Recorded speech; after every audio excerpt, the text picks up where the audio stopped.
Alright guys, quick recap. I know it's late, but I had a bunch of stuff to do today. Anyways, Namo is more than set up to rip.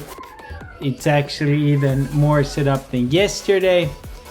Overnight here, we are eating up these moves. This is the down move on NVIDIA's earnings, right? We ate that up. This is gonna cup here. If we, as long as we trade 1 cent over today's high, we are good. But I don't even think that's about that. This is this flag, right? GDP and jobs in the morning is a big deal. As far as the NVIDIA earnings, I don't play it anymore because it's always an IB flush, right? And I think we can flush this. I mean, they beat earnings, had because the trick with NVIDIA is right that you want to see 2 billion above the estimate, and this would have been 4 billion more had they included China numbers, which they did not, because they say that Trump wants 15% and they don't want to give him 15%, and why should they? That is absolutely ridiculous. So let's see what it does tomorrow. But nevertheless, SPY has already recovered, right? So that's good.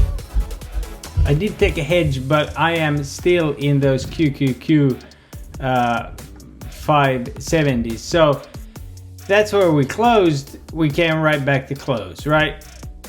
So nothing happens. Now it's up to jobs and GDP. Now I'm telling you guys this is the few things we got to look for here, since the Namo is set up. One is that same level on QQQ. This here, over 574 is go time. Don't sleep on it. So again, Microsoft's up here after hours. They will likely use this as a vehicle. You could get some upgrades on NVIDIA, but I would look to Microsoft. Another one, and WJ posted a ghost. It's got a ghost up to here, right? So it's already cranked up after hours, obviously. So those two I will be looking at. Then there was something else. Oh yeah, I don't know if anybody caught snow, but that was always obviously the play. This could be a flush, but I don't know if I want to mess with that. So I'll be focusing on Microsoft and Tesla, maybe Meta since it's Thursday tomorrow, and then watching for that QQQ breakout. And just doesn't matter really what you hammer. I think that they're going to have to prove a point with that core PCE. So as far as SPY, look, there's a couple of phantoms up here. This one, I don't think we get any higher than that. But if I can get a good deal on either on Friday 652s, I'm gonna take it, okay? And as far as Microsoft, I'm playing those 515s, right?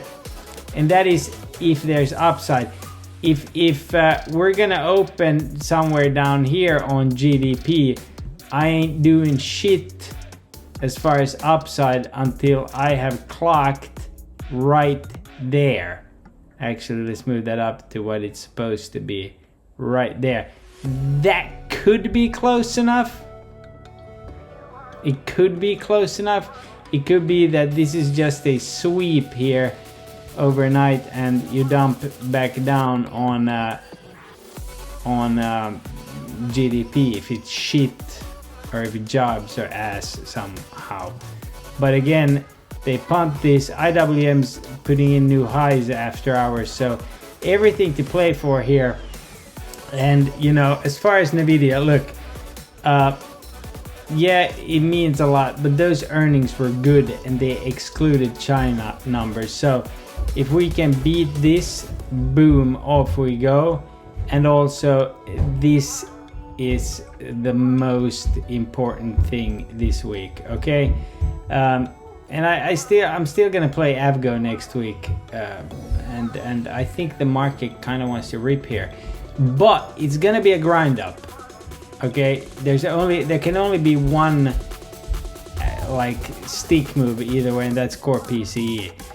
So if GDP is good tomorrow, I think we can grind up. Okay, and that's the recap for right now, because we'll see what happens in the morning. God bless.